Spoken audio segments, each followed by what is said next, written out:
hanya polisi dan tentara yang tetap bersikukuh mereka tidak setuju ada perkosaan. Sementara wakil yang lain dari seluruh kementerian pada akhirnya menyatakan bahwa awalnya kami memang tidak percaya ada perkosaan di tengah kerusuhan.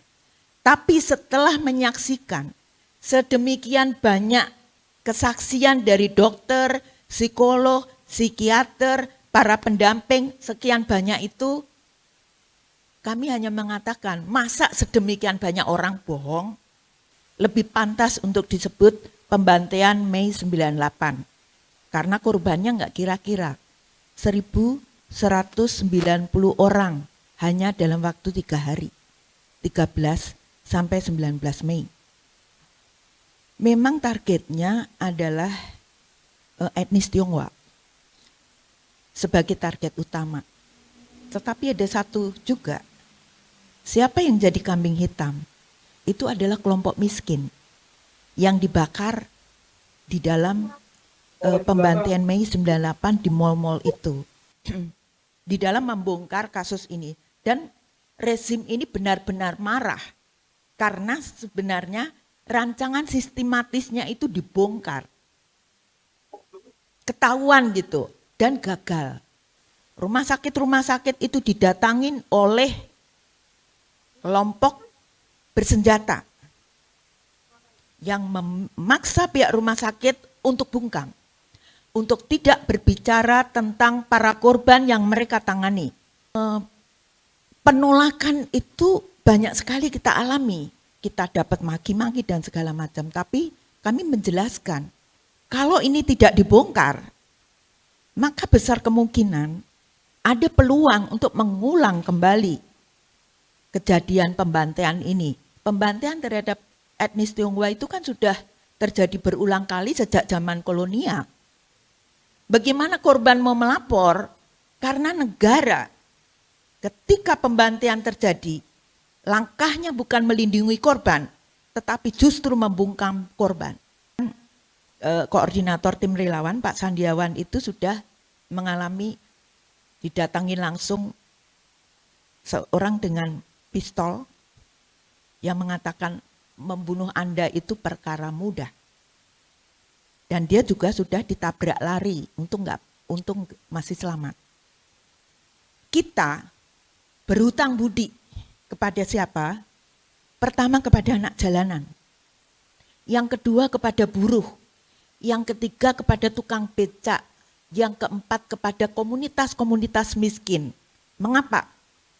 Karena merekalah pertama-tama yang menceritakan kejanggalan di dalam peristiwa Mei 98. Mereka datang ke kantor kami dan menceritakan kejanggalan itu. Kemudian saya undang mereka, ayo duduk.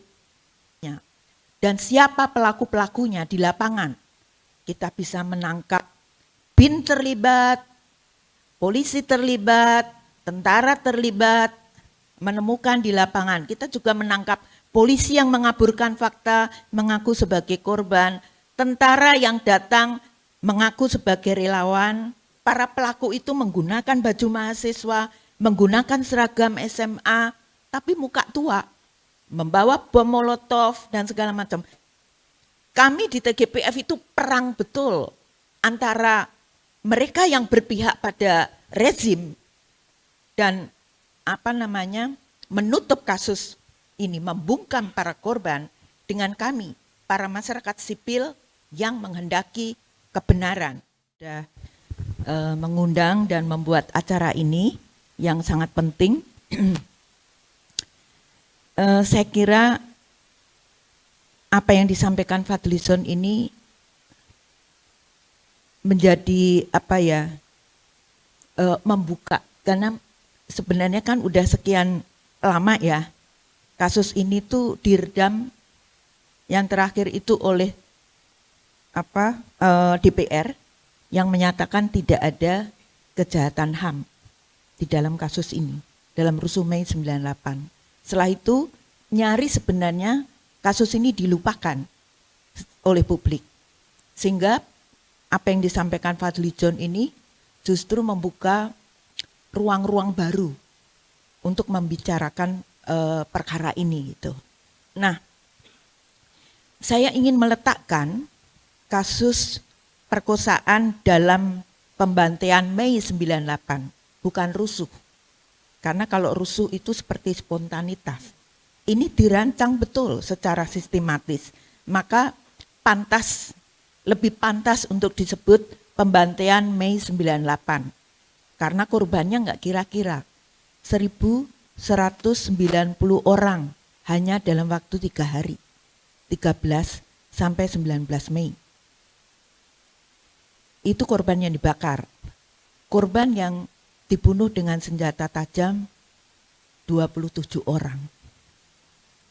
Belum yang luka, belum yang menjadi korban penjarahan, belum yang menjadi korban properti dan bisnisnya dibakar habis.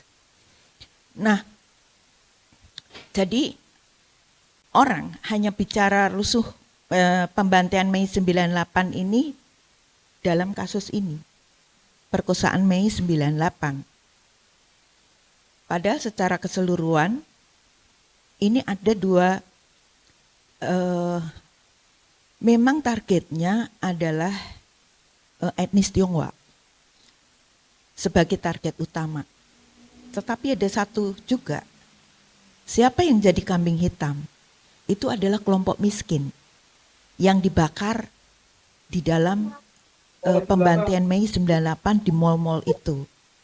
Gitu. Maka saya selalu mengingatkan, bicara perkosaan Mei 98 harus diletakkan di dalam konteks pembantaian Mei 98.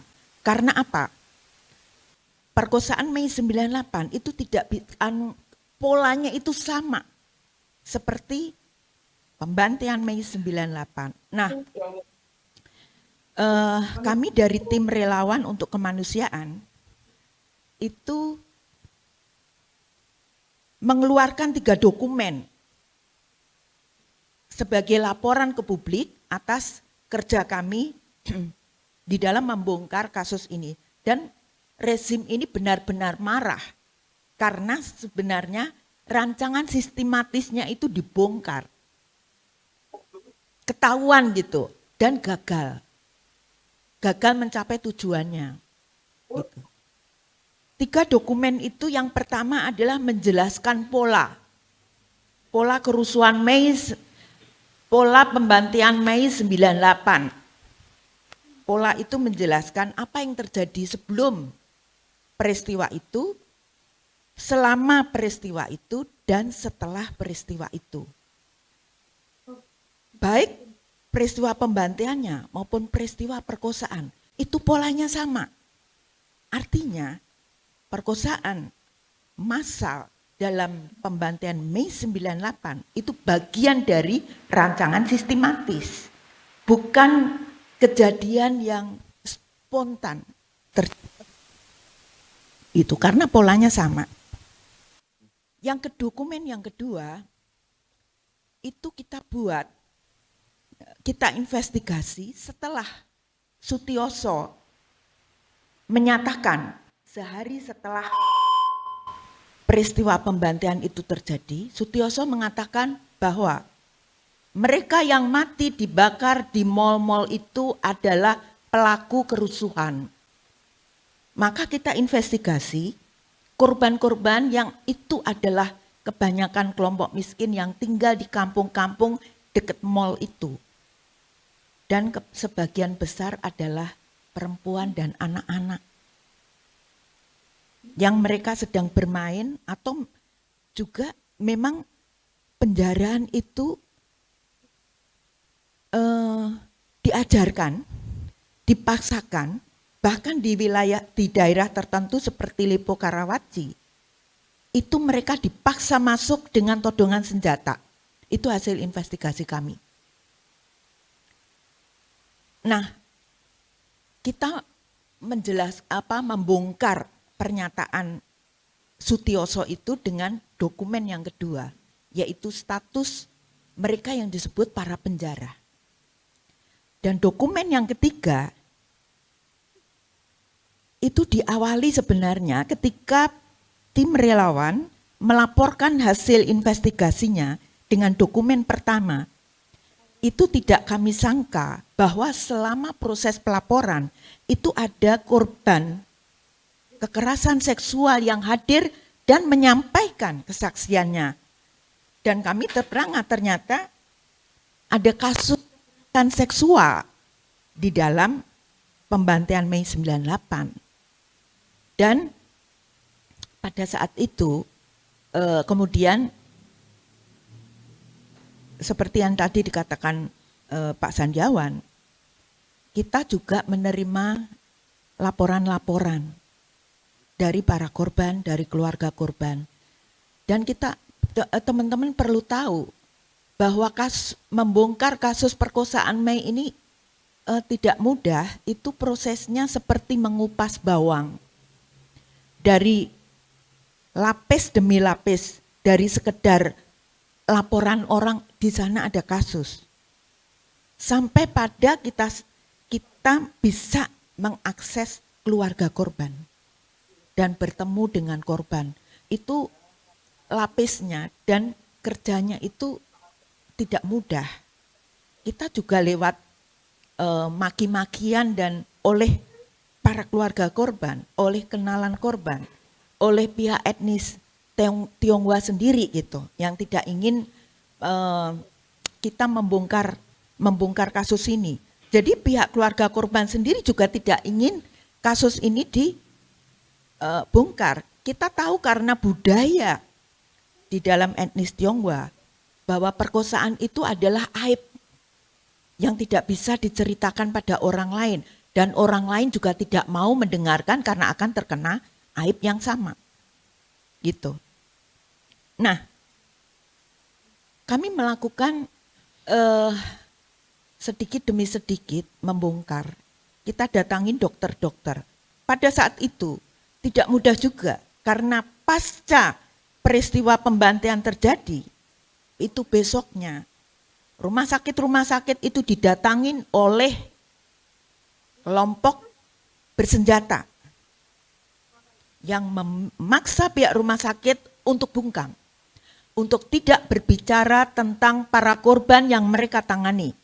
Betapa sulitnya dokter-dokter itu bicara tentang, meskipun mereka menangani korban, tapi mereka tidak bisa, terpaksa tidak bisa berbicara. Yang berani berbicara itu memang luar biasa. Bayangkan ketika TGPF membuka peluang untuk para dokter ID menyampaikan kesaksian di TGPF, pada saat itu yang mendaftar dokter-dokter itu banyak sekali. Tetapi ketika dokter-dokter itu bertanya kepada TGPF, apa jaminan keamanan buat kami? Dan TGPF mengatakan tidak ada jaminan, maka tinggal 2 dokter yang bersedia untuk memberikan kesaksian di TGPF. 2 dokter yang menangani kasus perkosaan. Dokter-dokter yang lain bekerja dalam diam. Tadi Pak Sandiawan mengatakan dokter menangani korban tetapi tidak mau namanya disebut-sebut. Dan itu hampir semua dokter seperti itu. Ketika saya datang misalnya di rumah sakit Pluit ya, ketemu dengan dokter yang menangani korban, itu dokter tuh mengatakan untuk apa dibongkar-bongkar, enggak ada gunanya bagi kami. Karena kebetulan dokternya juga dari etnis Tionghoa. Enggak ada gunanya bagi kami, untuk apa? Gitu. Penolakan itu banyak sekali kita alami.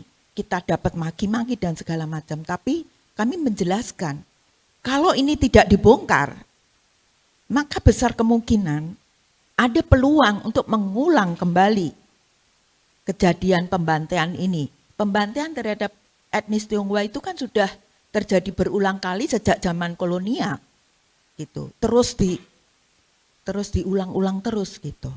Nah, dari kasus demi kasus, maka kita bisa menemukan data dari tim relawan sejumlah 168 kasus. Kita hitung itu berdasarkan, kasus itu dihitung kalau kita sampai pada titik bertemu dengan keluarga korban, atau bertemu dengan pendamping korban. Kalau baru laporan yang jaraknya agak jauh, sumber informasinya itu kita tidak hitung sebagai kasus. Dan ketika TGPF, dari data, karena TGPF ini bekerja juga basisnya datanya tim relawan. Karena tim relawan yang pertama kali membongkar kasus ini gitu. Nah dari 168 korban, saya tuh sampai masih ingat berapa jumlah korban dan detailnya seperti apa. Ya, saya ingin sih membuang ingatan itu, tapi nggak bisa gitu. 168 kasus perkosaan setelah diverifikasi oleh tim TGPF, karena tim TGPF bekerja dengan dua pendekatan. Yang pertama menggunakan pendekatan hukum positif, yang seperti dikatakan Fadlizon, dengan syarat tadi ya, yang melaporkan itu harus korbannya langsung. Kemudian harus ada jejak perkosaan di tubuhnya, harus ada saksi, harus ada petunjuk-petunjuknya. Kalau hanya pendekatan hukum positif, itu enggak memadai dan enggak adil. Bagaimana korban mau melapor? Karena negara ketika pembantian terjadi, langkahnya bukan melindungi korban, tetapi justru membungkam korban. Lewat tadi, ancaman bersenjata kepada rumah sakit, kepada para tim relawan yang melakukan investigasi. Hampir setiap malam kantor kami itu didatangi orang-orang bersenjata yang secara terus terang minta menghentikan investigasi dan juga setiap kali menyampaikan ancaman, mana orang-orang yang membela Cina itu bawa senjata. Bahkan kantor tim relawan juga dikirimi granat. Yang namanya teror itu hampir setiap hari kita terima dalam berbagai bentuk. Mulai dari ancaman lewat telepon, kedatangan secara fisik, kiriman foto-foto yang berisi pembunuhan terhadap para perempuan, dan bahkan koordinator tim relawan Pak Sandiawan itu sudah mengalami didatangi langsung seorang dengan pistol yang mengatakan membunuh Anda itu perkara mudah. Dan dia juga sudah ditabrak lari, untung masih selamat. Seperti itu. Nah, proses pembongkaran fakta ini mereka begitu marah sekali. Ada banyak kasus, bayangkan 168, kalau diceritakan satu persatu, apa enggak muntah? Gitu. Seperti yang dikatakan Romo Sandiaja, sebenarnya kita enggak sanggup juga menuliskan itu ya, tapi ini kan kepentingan luas. Nah, yang perlu teman-teman tahu proses ini ya adalah kita berhutang budi kepada siapa? Pertama kepada anak jalanan, yang kedua kepada buruh, yang ketiga kepada tukang becak, yang keempat kepada komunitas-komunitas miskin. Mengapa? Karena merekalah pertama-tama yang menceritakan kejanggalan di dalam peristiwa Mei 98. Mereka datang ke kantor kami dan menceritakan kejanggalan itu. Kemudian saya undang mereka, ayo duduk. Mereka cerita, saya menuliskan. Dan pada saat itu saya membuat artikel sederhana, kejanggalan di balik kerusuhan Mei 98. Kita sebarkan pada saat itu masih hanya lewat milis ya, belum ada apa-apa seperti sekarang. Telepon juga masih jarang, nggak ada media sosial, waktu itu lewat milis. Dan apa yang terjadi? Tulisan kecil tentang kejanggalan itu membuat masyarakat melaporkan, membuat tulisan, kirim fax, kirim foto, kirim video. Sehingga saya bisa menyampaikan bahwa yang melakukan investigasi rusuh Mei 98 adalah masyarakat. Karena dengan itu kita bisa menata, akhirnya ketika kiriman itu tim relawan memutuskan investigasi di setiap lokasi. Sampai kami tuh punya peta jam berapa di setiap titik. Di titik-titik itu kami punya petanya sehingga bisa mengatakan ini sistematis. Itu. Jadi kemudian kita investigasi secara sistematis di lokasi-lokasi itu dan kita bisa membuat laporan dokumen pertama tentang pola. Kita menemukan polanya. Dan siapa pelaku-pelakunya di lapangan. Kita bisa menangkap BIN terlibat, polisi terlibat, tentara terlibat, menemukan di lapangan. Kita juga menangkap polisi yang mengaburkan fakta, mengaku sebagai korban, tentara yang datang mengaku sebagai relawan. Jadi itu seperti apa ya, yang tersembunyi. Kebetulan mahasiswa waktu itu kan nggak turun ke jalan ya, sehingga sangat jelas gitu loh. Para pelaku itu menggunakan baju mahasiswa, menggunakan seragam SMA, tapi muka tua, membawa bom molotov dan segala macam. Itu seperti dibawa ke panggung dan disoroti, dan kita temukan itu semua, dan mereka marah karena apa? Tindakannya itu terbongkar dan gagal. Nah, saya kira itu yang terjadi ya. Jadi kalau kita sekali lagi, kalau kita bicara tentang perkosaan Mei harus diletakkan dalam keseluruhan konteks. Karena polanya itu sama dan sejalan dengan pola pembantaian Mei. Dan korbannya tadi seperti yang sudah saya jelaskan. Supaya kita tidak mudah, mereka tidak bisa membantah loh. Di dalam TGPF yang mereka sangkal itu hanya perkosaan, tapi polanya itu enggak. Gitu. Nah, kalau ini dilepas, itu yang terjadi ya seperti ini, disangka terus. Tapi kalau itu diletakkan di dalam bagian pembantaian, maka seperti yang terjadi di TGPF. Kami di TGPF itu perang betul antara mereka yang berpihak pada rezim dan menutup kasus ini, membungkam para korban, dengan kami, para masyarakat sipil yang menghendaki kebenaran. Dan kami menang di TGPF itu. Karena pada akhirnya mereka semua, para wakil dari pemerintah yang sebelumnya mereka ditugaskan. Jadi para pelaku ini juga mencoba untuk menggagalkan TGPF, tapi mereka gagal gitu. Dan hanya polisi dan tentara yang tetap bersikukuh, mereka tidak setuju ada perkosaan. Sementara wakil yang lain dari seluruh kementerian pada akhirnya menyatakan bahwa awalnya kami memang tidak percaya ada perkosaan di tengah kerusuhan. Tapi setelah menyaksikan sedemikian banyak kesaksian dari dokter, psikolog, psikiater, para pendamping, sekian banyak itu, kami hanya mengatakan, masa sedemikian banyak orang bohong?